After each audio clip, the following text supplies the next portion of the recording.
My name is Marat Aminov. I am protesting to the Australian government to end my family's ordeal. They've been here for past 11 years. They're stateless nationals from former Soviet Union, and I wish to bring attention to our case and for the Minister for Immigration to bring resolution to our situation finally. I welcome the condemnation by Liberal MP Joe Hockey of the actions of Mr. James Bidgood, but I just want to remind himself that only a few years ago we came by his office and asked him to help with our situation, and he refused us. Yeah, I just wanted to ask you, Marat, to tell us sort of briefly about what happened on Wednesday. Did you go to Canberra specifically to go to Parliament House? You mean when you doused yourself in the petrol? This was an act of I acted out of desperation after my father was, I believe, he was wrongfully accused and arrested just to separate us.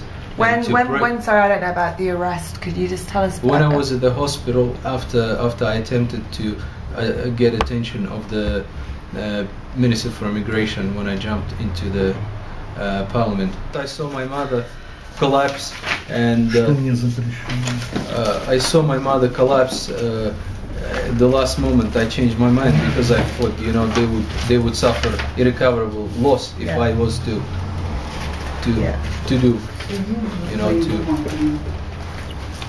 to do that.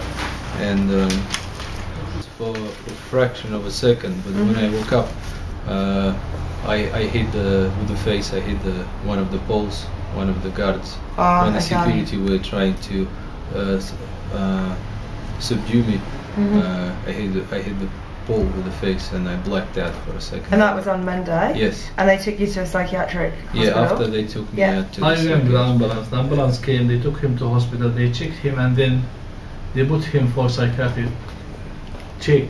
But he asked them to release him, and the father came to get him. Yes, I was not. Yeah. Did you feel like you needed to be admitted to the psychiatric hospital at that time? No, because you felt in control of your actions and what you were doing. I felt in control because I just wanted to attract attention of the politicians, so they could finally, you know, do something about my parents' case.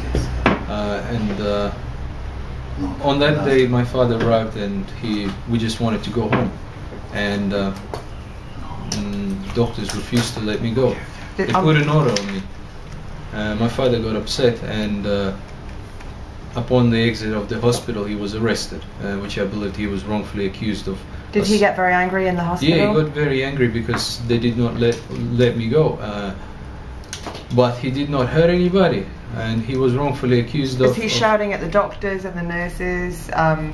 When he was not. He was not. He can't even speak English properly to shout at somebody.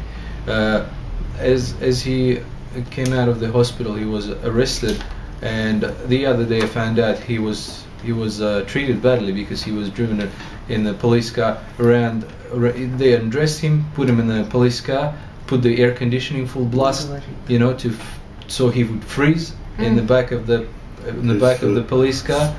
Squashed his arms with the handcuffs, you know, so the blood would stop, you know.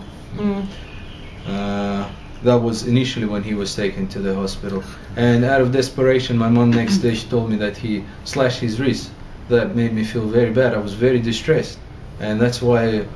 Had they released you from the police station at this point? No. You managed to do this while they had you in. When they arrested him and do everything, where did he put this? Where did he put this? When did he? Here. And were you trying to kill yourself, or were you just wanting to? This is protest, not kill. It's protest, yeah. I thought secret services were after me at the time. And you think this is a result of your experiences in Latvia, and then not feeling as secure perhaps as you could in Australia? Exactly. Yeah. And so how long ago was this that you admitted yourself to the institution? Beginning of this year. And were you there? Like, you stayed there permanently for a period of time? For a period of time, yes. How long were you there for? I think about 2 months' time. And were your parents okay at this time? Oh, they came to visit me. Yeah. And were you experiencing, you know, feelings of stress and worry, and also that it was affecting the whole family? Yes, it was. It was. It's very difficult come. Like this is miracle we come in Australia. Every time I say this is miracle, Yeah. we come. Because 8 years my husband go any embassy ask please give me protection from this Latvia. So you tried many different embassies. Looking this is passport. Okay, no way. And did you fly straight into Sydney? You came Yeah. to and just chance. Because we know only Sydney. We don't know Australia. Yeah. We fly in Sydney and somebody tell us you go Bondi because many Russians live in Bondi. We go Bondi and where is Russian? Where is Russian? And did you meet any people in similar situations to you, or? Along those years we have, you know, as many years went by. No, we can be free people.